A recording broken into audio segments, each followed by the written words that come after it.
Hi guys, today we are reading chapter 21 of The Man Who Loved Clowns.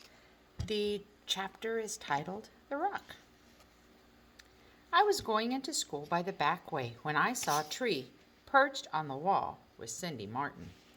Cindy had one of those new crinkly permanents in her long sandy hair, and big gold hoops dangled from her ears. The hairdo, together with her denim miniskirt and pink turtleneck sweater, made her look about 16. When she laughed at something Tree said, I felt a stab of jealousy. Tree's eyes met mine, and he said, Dorita Velveeta, over here. Cindy smiled at me and jumped down, saying, I'll talk to you later, Tree. I walked toward him, feeling awkward. Cindy kept the seat warm for you, Treat said, patting the wall. As I boosted myself up, he asked, How's it going? Okay. Well, you look grouchier than Avenel, and she's been growling around the house like an old bear. Why don't you two try to patch things up? I picked at my fingernails and tried to ignore Wanda McGee and the boy next to us, who were kissing. Was it possible that Avenel was as unhappy as I? Cool it, Mike, Tree warned when he saw my PE teacher. Cooper's on the prowl. As the teacher breezed past and gave Wanda and Mike a dirty look, Wanda muttered under her breath, Old maid. That old maid, Tree whispered in my car, is one of the chaperones for the sock hop. His closeness sent a shiver sliding all the way down my backbone, and I thought I might fall off the wall. Want to go? He asked, his eyes twinkling.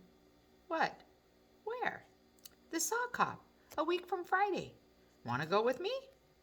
Either that wall was moving, or I was, and I dug the heels of my sneakers into the bricks. We can go with Mike and Wanda. His mom will drive us there and back. I just sat there, dumb as a post. Yes or no? Or would you rather not be seen with a jailbird's son? I whipped around to look at him and saw that he was teasing. Yes, I'll go. Not yes, I don't want to be seen with you. Good. We'll pick you up around 7. Thoughts of Tree chased around in my head as I chased around looking for his sister. I had to talk to her now before I lost my nerve. She wasn't in the hallway or her first hour class, and I finally found her reading in the library. I drew a deep breath and walked over to her table. Avenel, we need to talk. She marked her place with her finger, then looked up at me and waited. I'm really sorry about that day in the locker room, I said, sitting down across from her.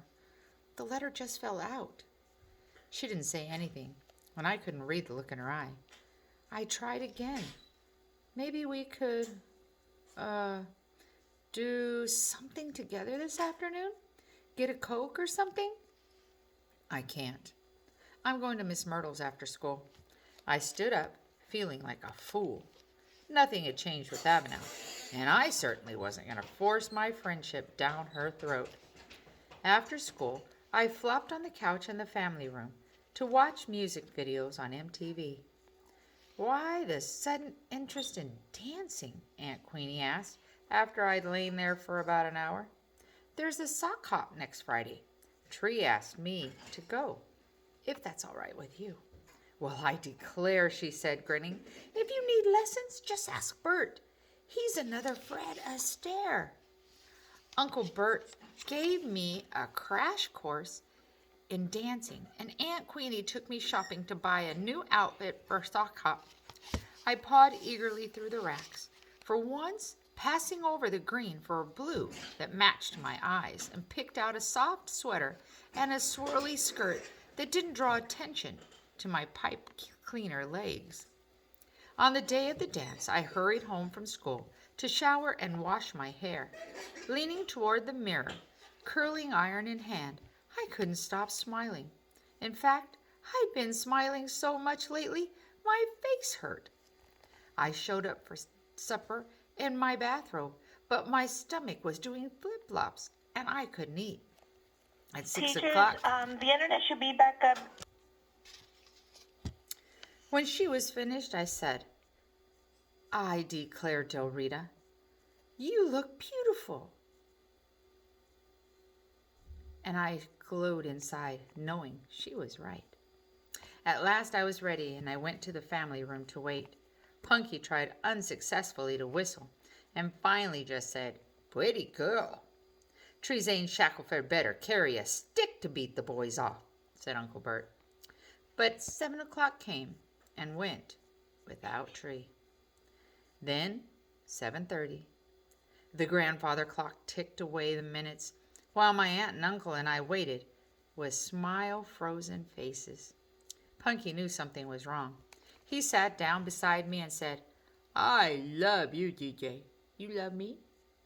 I only nodded, afraid of the tears that were threatening to break loose. At 7:45, I scurried to my room so no one would see me cry. Tree had played a cruel trick on me to get even for Avenel. I crawled into bed and to stop the numbing coldness creeping over me. Salty tears dammed up against my nose and trickled into my mouth. This was my fault, I thought angrily, for allowing Tree and Avenel to get too close to me. I should have known better. I was the rock, cracked and crumbling, not the tree after all. Eventually, the phone ringing in the hall disturbed my twilight zone, and I heard Aunt Queenie's muffled voice. A moment later, she came into my room. Del Rita, honey, she said, there's a call for you. Is it Tree? I hoped fervently that he'd have a logical explanation. Maybe he'd been hit by a train or his house had burned down. I don't think so, but it's a boy. I climbed out of bed and went to the phone. Hello? Delvita? Said a male voice, and my hand tensed on the receiver. Whoever this was didn't even know my correct name. Delvita, he said again, too loud because of the music in the background. Is that you? Yes. Who's this? It's Mike, Delvita. Tree asked me to call since he doesn't have a phone.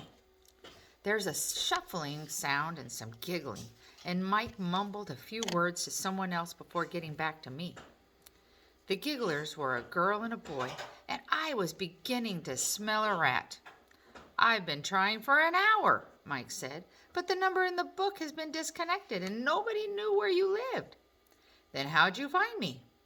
Old Lady Cooper finally unlocked the office and looked in your file. This number was on the card. But where's Tree? Oh, he said to tell you he had to babysit.